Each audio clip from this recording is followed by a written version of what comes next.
السلام علیکم ورحمۃ اللہ وبرکاتہ۔ الحمدللہ کفا وسلام علی عبادہ الذین اصطفیٰ، اما بعد۔ محترم ناظرین اکرام، آسان درس قرآن کے اندر 14ویں پارے کا 18واں رکوع ہے، جس کے اندر سورہ نحل سورہ نمبر 16 کی 6 آیتیں ہیں، آیت نمبر 84 سے آیت نمبر 89 تک۔ اعوذ باللہ من الشیطان الرجیم، بسم اللہ الرحمن الرحیم۔ وَيَوْمَ نَبْعَثُ مِنْ كُلِّ أُمَّةٍ شَهِيدًا ثُمَّ لَا يُؤْذَنُ لِلَّذِينَ كَفَرُوا وَلَا هُمْ يُسْتَعْتَبُونَ۔ اور جس دن ہم ہر امت میں سے ایک گواہ کھڑا کریں گے، پھر کافروں کو اجازت نہیں دی جائے گی اور نہ ہی ان سے توبہ کا مطالبہ کیا جائے گا۔ وَإِذَا رَأَى الَّذِينَ ظَلَمُوا الْعَذَابَ فَلَا يُخَفَّفُ عَنْهُمُ الْعَذَابُ وَلَا هُمْ يُنظَرُونَ۔ اور جب ظالم لوگ عذاب دیکھ لیں گے تو نہ ان سے عذاب ہلکا کیا جائے گا اور نہ ہی انہیں مہلت دی جائے گی۔ وَإِذَا رَأَى الَّذِينَ أَشْرَكُوا شُرَكَاءَهُمْ قَالُوا رَبَّنَا هَؤُلَاءِ شُرَكَاؤُنَا الَّذِينَ كُنَّا نَدْعُو مِن دُونِكَ فَأَلْقَوْا إِلَيْهِمُ الْقَوْلَ إِنَّكُمْ لَكَاذِبُونَ۔ اور جب مشرک لوگ اپنے شریکوں کو دیکھیں گے تو کہیں گے، اے ہمارے رب، یہی ہیں ہمارے وہ شریک جنہیں ہم تیرے سوا پکارا کرتے تھے۔ تب وہ شریک ان کی بات ان کی طرف پھینک ماریں گے اور کہیں گے، بے شک تم جھوٹے ہو۔ وَأَلْقَوْا إِلَى اللَّهِ يَوْمَئِذٍ السَّلَمَ وَغَلَّ عَنْهُمْ مَا كَانُوا يَفْتَرُونَ۔ اور اس دن وہ سب مشرک اللہ کے سامنے اپنی فرما برداری یعنی عاجزی پیش کریں گے اور ان سے وہ سب کچھ گم ہو جائے گا جو وہ جھوٹ باندھتے تھے۔ الَّذِينَ كَفَرُوا وَصَدُّوا عَنْ سَبِيلِ اللَّهِ زِدْنَاهُمْ عَذَابًا فَوْقَ الْعَذَابِ بِمَا كَانُوا يُفْسِدُونَ۔ جنہوں نے کفر کیا اور لوگوں کو اللہ کے راستے سے روکا، ہم انہیں عذاب پر عذاب دیں گے اس لیے کہ وہ فساد کیا کرتے تھے۔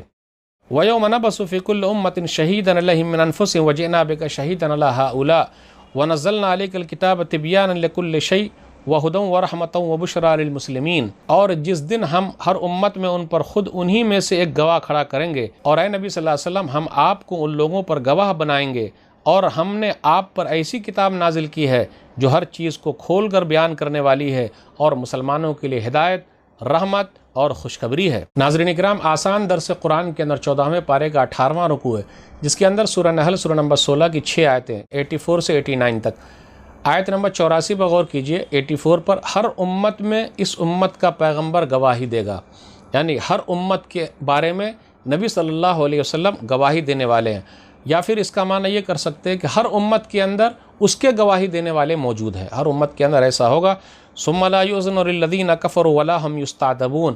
پھر کافروں کو اجازت نہیں ملے گی کہ وہاں توبہ کر لیں، نہ ان سے کہا جائے گا توبہ کر لو۔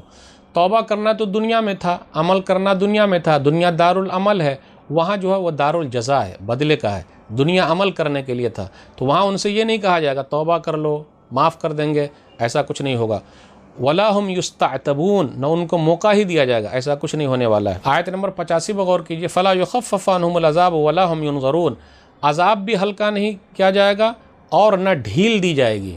ایسا نہیں ہے کہ عذاب کچھ دن تک رہے پھر اس میں ڈھیلا پن لایا جائے کہ نہیں اب چھوڑ دیتے ہیں، جی نہیں، مسلسل عذاب دیا جاتا رہے گا، ذرہ برابر مہلت ملنے والی نہیں، اور اس میں ڈھیل بھی نہیں دیا جائے گا کہ بس اب کچھ مہلت دے دو، آرام کر لیں، سانس لے لیں، کھا لیں، پی لیں، کچھ بھی نہیں ہونے والا ہے، نہ ڈھیل دیا جائے گا۔ ان کو فوراً لگاموں سے پکڑ کر اور زنجیروں میں جکڑ دیا جائے گا اور جہنم میں پھینک دیا جائے گا۔ پھر اسی طرح آیت نمبر 86 پر غور کیجئے کہ وہاں وہ لوگ دیکھیں گے جن کی بات مانا کرتے تھے تو کہیں گے ربنا ہؤلاء شرکاؤنا الذین کنا ندعو من دونک، اے اللہ یہی ہیں ہم ان کی پوجا کرتے تھے تیرے علاوہ۔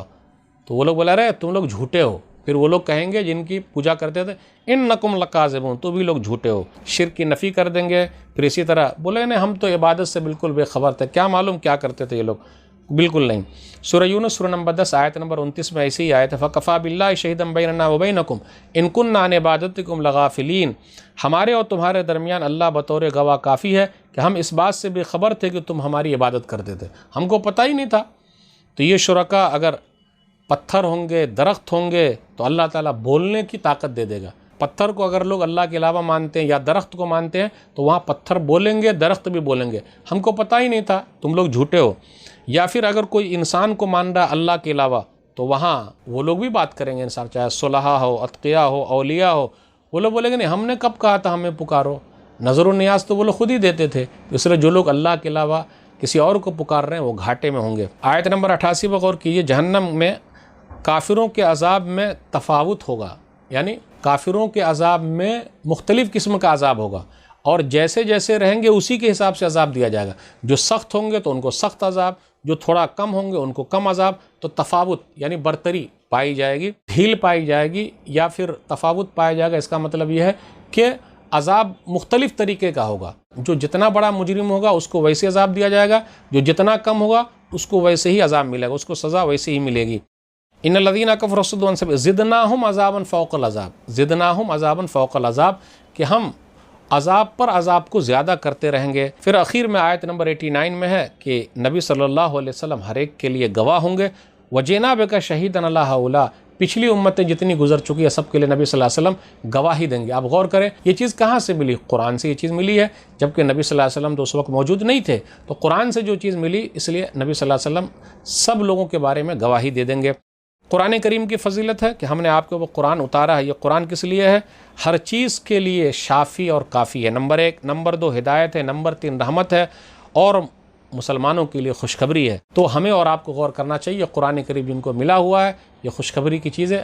اللہ تعالیٰ ہم لوگوں کو قرآن کریم سے جوڑ دے. آمین. یہ چند باتیں تھی. اللہ سے دعا ہے کہ اللہ تعالیٰ ہم لوگ قرآن کریم کو پڑھنے، سمجھنے، عمل کرنے اور لوگوں تک پہنچانے کی توفیق دے. آمین. والسلام علیکم ورحمۃ اللہ وبرکاتہ.